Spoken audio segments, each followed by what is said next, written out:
Cuando Jesús caminaba por las orillas del mar de Galilea, empezó a llamar a sus discípulos, aquellos que estarían con él y serían formados para llevar su gloria por las naciones. Nosotros, hermanos, considerémonos discípulos de Cristo. Nos ha llamado el Señor desde que alguien nos comenzó a hablar de lo maravilloso que Dios ha sido en la vida de sus hermanos. Muchos de nosotros comenzamos a experimentar lo que Dios hace con cada uno de nosotros. A nosotros, hermanos, citando a mi esposa y a mis hijos, fue un hermano, un compañero de trabajo en aquella ocasión que insistió, él fue persistente, él fue obediente a Dios, hermanos. Cuando a mí me estaba diciendo vamos a la iglesia, él veía algo en mi rostro, notaba como tristeza, desesperación, sabía de antemano pues que yo no andaba bien, porque les digo, trabajábamos en donde mismo. Entonces ese hermano insistió, fue y sembró esa semilla, y Dios bendiga la vida de mi hermano Julián, se llama. Sabemos que él predica la palabra, en verdad grandemente lo Dios lo bendiga. En esta hora, hermanos, él insistió mucho, y vean los frutos que esa palabra de insistencia hasta el día de hoy ha fructificado. Entonces les digo, yo no sé a ustedes quién les haya hablado de Dios, y grandemente bendecimos la vida de esas personas. ¿Por qué? Porque si nosotros creemos que estamos bien cuando no estamos en los caminos de Dios, pues en los caminos de Dios estamos mucho mejor, hermanos. Entonces continuamos. El mundo veía a Moisés como un asesino, Dios vio un libertador. El mundo veía a David como un niño débil, Dios vio en él a un rey. El mundo veía a Juan como un loco, Dios vio en él un profeta.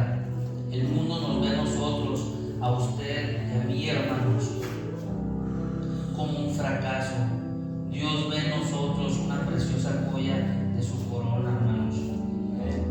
Jesús te ha llamado para cosas grandes. Que nosotros estemos aquí, hermanos, nada es coincidencia, nada es casualidad, hermanos.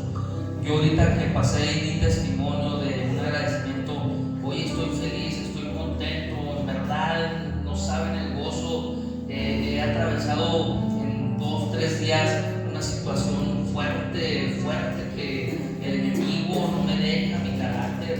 Todos tenemos un carácter aquí, a veces nos podemos enojar, esa es la palabra, que airaos pero no pequéis. Entonces yo hay veces que me salto esa pequeña palabra y cometo acciones que en verdad me arrepiento de porque vuelvo al viejo hombre, y ya no debemos retroceder. Dice el dicho que para atrás ni para agarrar vuelo, algo así dice el dicho, ¿no? Entonces, hermanos,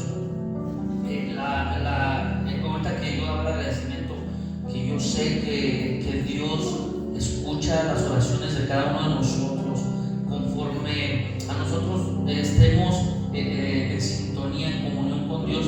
Yo no dudo que si usted está atravesando por algo, el Señor se lo vaya a cumplir, hermanos. Entonces dice, Jesús nos ha llamado para cosas grandes, y si fallamos, no tiremos la toalla, hermanos, porque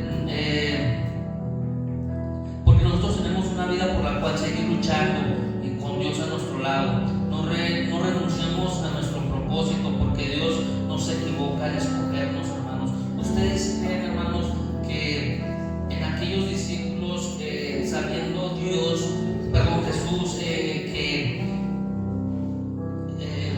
se me fue el nombre del discípulo, Judas, sabiendo Jesús que Judas lo iba a traicionar, ¿ustedes creen que Dios no vio algo en él de todos modos?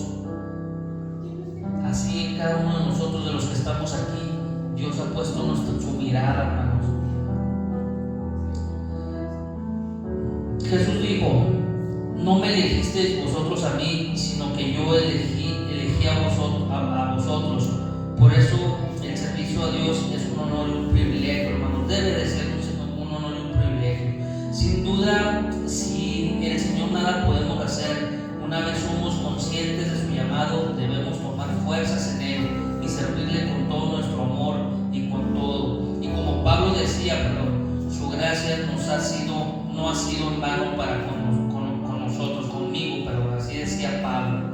En 2 Corintios 4:7 dice: pero tenemos este tesoro en vaso de barro, para que la excelencia del poder sea de Dios y no de nosotros.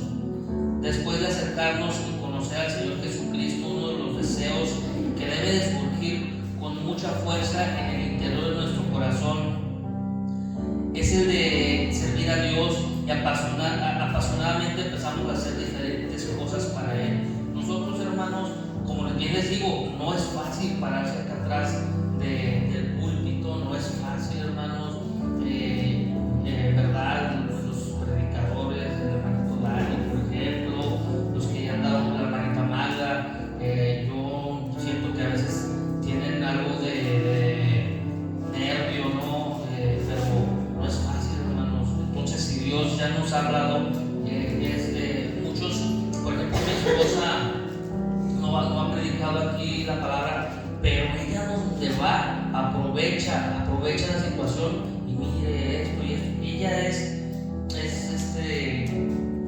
Ella aprovecha la situación, ¿no? Vamos. Entonces, nada más que yo a veces que yo sí digo, amor, tranquila, no inculques a Dios así, o sea, no metas a la fuerza, es poco a poco. A lo mejor no sé si estoy bien, no sé si estoy mal, pero yo también así lo quise hacer en mis inicios. Me enojaba cuando no me ponían atención en lo de Dios, o que yo les explicaba una cosa y no, es que Dios es así y así, y es poco a poco. Bueno, ahorita ya lo entiendo que es poco a poco, hermanos. Entonces también dice en 2 Corintios dice: pero tenemos este tesoro en vaso de barro, para que la excelencia del poder sea de Dios y no de nosotros.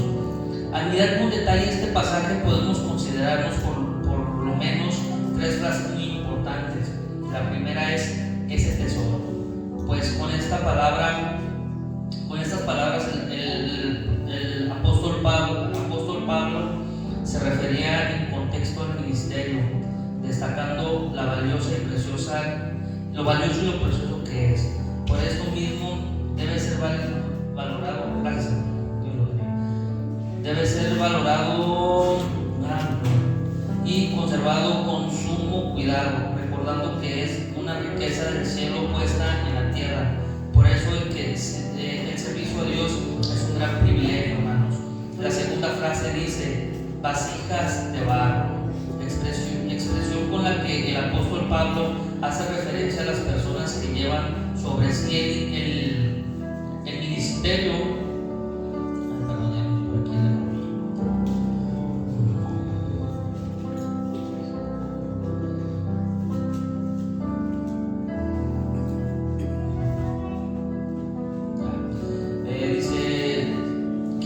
Sobre sí el ministerio, destacando su humanidad, es decir, las debilidades, errores, fragilidades, entre otros, del ser humano, y sus necesidades de depender de aquel que los llamó. Pues una vasija de barro no es fuerte en sí misma, sino en Dios. La tercera frase es: la excelencia del poder sea de Dios y no de los hombres. En esta frase el apóstol Pablo destaca cuán sobrenatural son los dones de Dios. El término excelencia, traducido desde el griego bíblico, también traduce grandeza extraordinaria, virtud que Dios deposita en sus hijos conforme a su voluntad y gracia. Aunque su entorno sea difícil o adverso, recuerda, hermano, que esas crisis o pruebas son temporales y que Jesús venció y ahora vive en nosotros, hermanos. Denle un aplauso a Dios, por favor.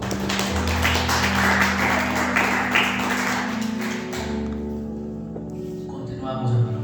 1 Corintios 27-29 dice: sino que lo necio del mundo escogió Dios para avergonzar a los sabios, y lo débil del mundo escogió Dios para avergonzar a lo fuerte, y lo débil del mundo y lo menospreciado escogió Dios, y lo que no es, para deshacer lo que es, a fin de que nadie se jacte en su presencia. En Juan 16:7 dice: pero yo os digo la verdad, os conviene que yo me vaya, porque si no me fuera, el Consolador no vendría a nosotros, mas si me fuere, os lo enviaré. Jesús prometió: porque donde están 2 o 3 congregados en mi nombre, ahí estoy en medio de ellos. Esta no era una promesa que pudiera cumplir en la carne, sino solo en el Espíritu. Tenía que irse para que se cumpliera esa promesa. Si Jesús estuviera presente corporalmente en esta tierra, habría algunos cristianos que estarían felices, obviamente, ¿verdad? Los que estuvieran en su presencia inmediata. Pero la mayoría de los cristianos tendrían la abrumadora sensación de que Jesús no estaba con ellos. Dios nos alcanzó con su gracia y amor, dándonos salvación e impartiendo en nuestra vida dones para servirle. Por eso perseverar con gozo en tu servicio al Señor, sabiendo que todo viene de Él. Una vez la hermana Marga, no hace mucho, ella expuso talentos, dones y otra más que no me acuerdo. Pero a Dios, a cada uno de nosotros nos dio un don y un talento. Habla la palabra de Dios, una parábola, ¿no? de los talentos de unas personas, que a uno le dio 1, a otro le dio 2, a otro le dio tanto, y que cada uno debió haber trabajado y le debió haber entregado algo bueno, en este caso a Dios, por así decirlo. Entonces, hermanos, si a nosotros nos dieron el don de orar en lenguas, a nosotros nos dio un don de predicar. Hay personas que se les da sencillísimo el predicar la palabra, que de verdad, o sea, nos quedamos atónitos porque es un don de Dios. Dice: hay una batalla entre considerarnos aptos o no para servirle al Señor. Esto se debe a que consideramos que no somos lo suficientes idóneos, santos o maduros para servirle a Dios. Pero en realidad eso no se trata de cuán buenos o perfectos seamos, sino de cuán poderoso es Jesucristo para hacer su voluntad en cada una de nuestras vidas. O sea, no es con nuestras fuerzas, es por la voluntad, por la gracia y la misericordia de nuestro Padre. Debemos de considerar, por ejemplo, a uno de los discípulos del Señor Jesús, y es Pedro. Ese hombre era nativo de Galilea, una tierra destinada a Jerusalén. Los galileos no eran hebreos puros. Además, era Galilea una sola con poca escolaridad, y por lo tanto Pedro no tenía mucha capacitación. Era además Pedro un pescador. Entonces no era de familia sacerdotal, ni descendiente de algún escriba, ni siquiera auxiliar en la sinagoga local. Y si reflexionamos en su carácter, pues ni hablar, ¿verdad? El carácter de cada uno es personal. Muchos compartimos un carácter de arranque, de impulso, que honestamente, si no pensamos con una cabeza fría, tienen consecuencias, hermano. Dice la palabra que la paga del pecado es muerte. Entonces necesitamos entender que Dios nos ha llamado, hermanos. Necesitamos entender que Dios ha depositado en nosotros. ¿Por qué Dios nos volteó a ver a nosotros? Porque Dios, aún del hoyo donde el enemigo nos tenía, Él extendió su mano, Él tuvo misericordia de cada uno de nosotros. Venía yo hablando con mi hija. Hay unos detalles ahí que pues obviamente no expondré, pero les comparto. Los jóvenes, ¿en qué pueden perder su tiempo? No trabajan, por ejemplo, poniendo mis hijos, ellos nomás estudian, no trabajan. ¿Por qué no le dedican el tiempo necesario y suficiente a Dios?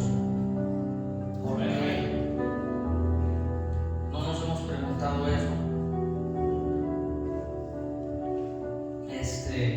También nosotros como padres hay mucha responsabilidad, hermanos. Nosotros como papás tenemos ese privilegio o esa autoridad sobre ellos para hacerlos entender y someterlos a lo que nosotros tengamos que hacer acorde a lo de Dios, hermanos.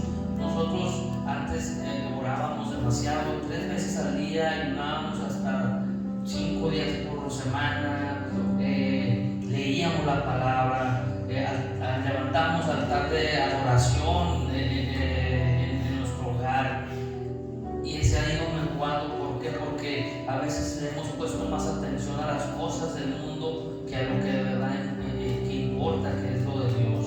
Entonces, les digo, Pedro tenía un carácter pues fuerte, era de impulso. Vemos que era inconstante e impetuoso en cada una de sus decisiones, pero a pesar de todas esas cosas, el Señor Jesús lo llamó para convertirlo en uno de los 12 apóstoles. También sabemos que lo negó 3 veces, ¿no? Entonces, Dios nos ha llamado, hermanos. En conclusión, hermanos, Pedro falló en el aprendizaje, pero tuvo la virtud de hacerlo de nuevo, de humillarse en la presencia de Dios, perseveró, aferrado a la gracia de nuestro Señor, hasta alcanzar el plan de Dios para su vida. Por eso adelante, no desmayen, el Señor está con nosotros. Dios nos bendiga, hermanos, a cada uno de ustedes. Es verdad lo que dice la hermana Magda, somos pocos, pero cada uno, hermano, de los que estamos aquí, Dios ve ese sacrificio, Dios recompensa lo que nosotros hacemos para agradarle a Él.